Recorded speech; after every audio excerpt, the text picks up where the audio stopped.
Tudo bom, pessoal? Vamos dar início à nossa aula de interação humano-computador. O tema de hoje é projeto de interface.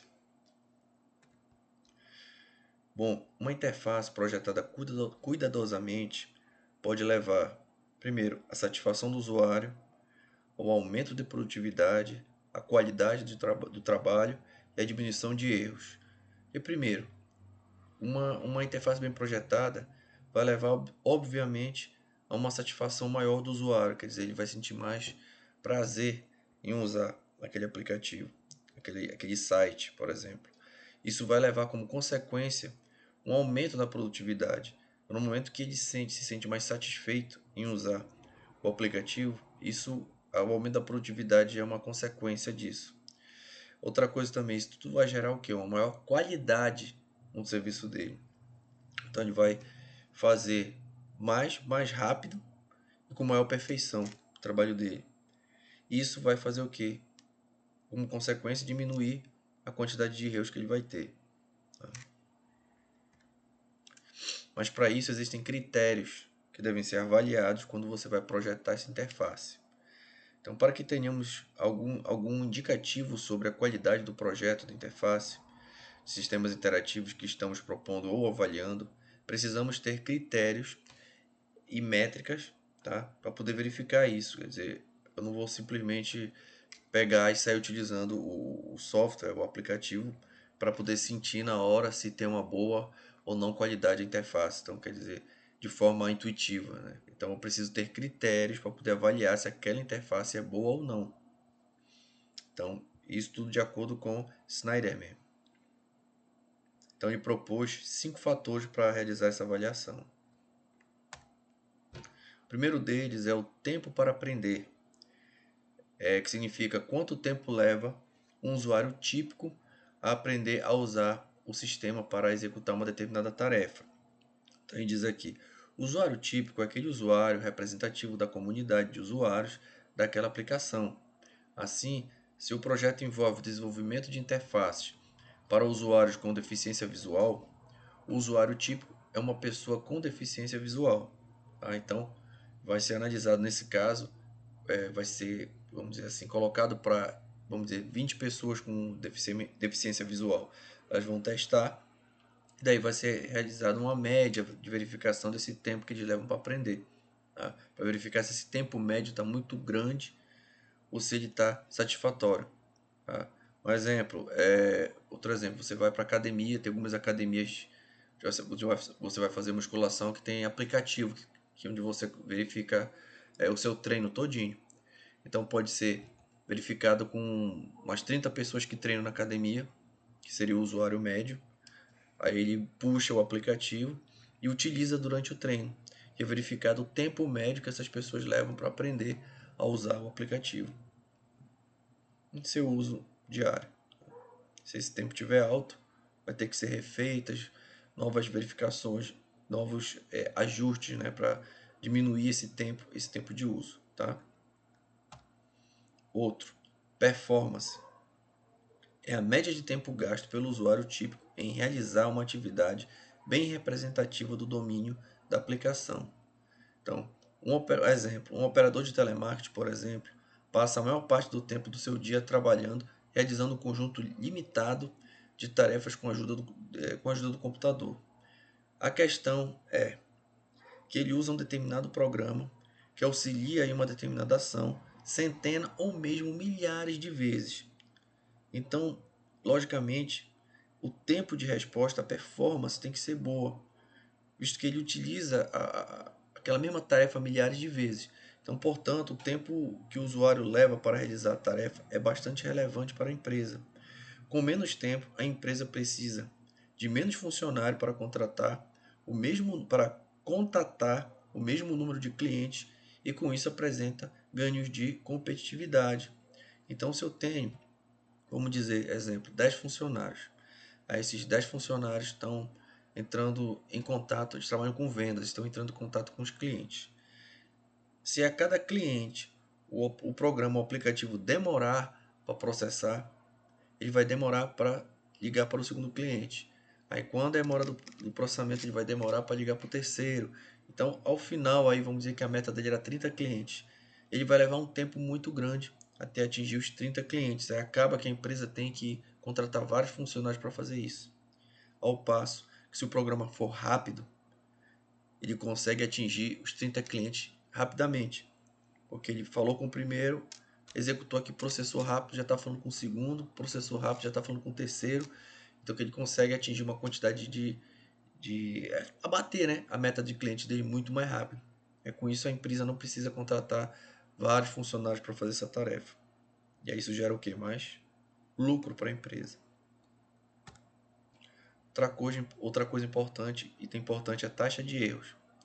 Erros podem causar grandes prejuízos. Perdas podem envolver vidas, recursos financeiros, a imagem da empresa, oportunidade, e acaba com isso perdendo o mercado. Outros erros podem ser facilmente corrigidos, são erros mais simples, e sua ocorrência se deve ao fato de que o usuário busca naturalmente a realização de tarefas de forma acelerada. Obviamente, se se quer que o usuário tenha uma grande performance e não cometa erros. Então, no caso, tem alguns aplicativos que eles têm alguns erros que são mais simples, mais facilmente corrigidos. E às vezes o usuário acaba, vamos dizer assim, ele quer executar uma quantidade de tarefas muito rápida e às vezes o aplicativo não suporta e acaba gerando alguns erros. Tá? Aí nessa altura é importante salientar um ponto central da questão. Se os erros não causarem grandes prejuízos e os prejuízos causados forem facilmente reversíveis, a taxa de erro baixa, as taxas de erros baixas são toleradas, né, para o bem da performance. Eu estava falando agora, então, se o erro, né, do aplicativo for um erro simples que não atrapalhe o funcionamento do aplicativo, não tem problema, são erros toleráveis, tá? Que aí podem ser corrigidos futuramente. Agora, se são erros críticos que justamente atrapalham o funcionamento do aplicativo, muitas vezes a performance e o que você quer executar, esses erros têm que ser corrigidos imediatamente, o quanto antes. Tempo de retenção. Essa métrica diz respeito ao tempo que o usuário mantém o conhecimento de como usar a aplicação. O tempo de retenção está relacionado com o tempo de aprendizado e a frequência de uso. Então, uma interface bem projetada, quando você utilizar aquela aplicação pela primeira vez, você vai conseguir reter muito melhor o funcionamento da interface, o funcionamento do aplicativo. Tá? E outra coisa também, quando a interface é bem projetada, o tempo de aprendizado, o tempo que você leva para aprender também, ele é curto. Então, o tempo de aprendizado é curto e o tempo de retenção daquela informação ele é grande. Né? E aí você vai, obviamente, querer utilizar ele várias vezes. E quanto mais você usa, mais você vai memorizar. Então, obviamente, quanto mais simples e intuitivo for a forma com que os usuários interagem com o sistema, maior será o tempo de retenção, obviamente. Então, o tempo de retenção é importante para aplicações que não são utilizadas com frequência, tais como edição de imagens, para não profissionais que usam software desse tipo somente para ilustrar um texto ou outro, como alunos e professores. Então, a preocupação maior do tempo de retenção são principalmente para aqueles que não são profissionais da área. Então, por exemplo, um profissional da área de web design que mexe muito com Photoshop, CorelDRAW, ele, vamos dizer assim, ele vai ter uma facilidade muito maior para utilizar o aplicativo. Então, o que acontece? O foco do desenvolvedor não deve ser tanto esse cara. O foco do desenvolvedor deve ser o não profissional da área, para que esse não profissional da área ele consiga ter uma boa retenção. Porque se você atingir esse público, você vai conseguir mais facilmente ainda atingir o público dos profissionais da área. Isso eu estou falando como exemplo do web design, né? Mas vale para todas as áreas. Assim, aqueles aplicativos que propiciam um tempo maior de retenção do que os outros, eles levam vantagens. Assim como, voltando aqui, os aplicativos que têm uma taxa menor de erro, eles levam também mais vantagem em relação aos outros. Outro item, a satisfação subjetiva. Essa métrica diz respeito à experiência que o usuário tem ao utilizar um aplicativo para realizar um determinado tipo de tarefa. Normalmente, a satisfação subjetiva é aferida por meio de questionários.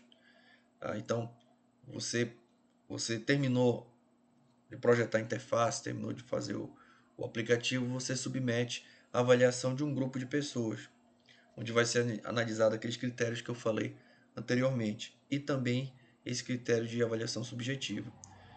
Então você pode pedir para eles fazerem determinadas tarefas, tá? E depois passa um questionário para eles.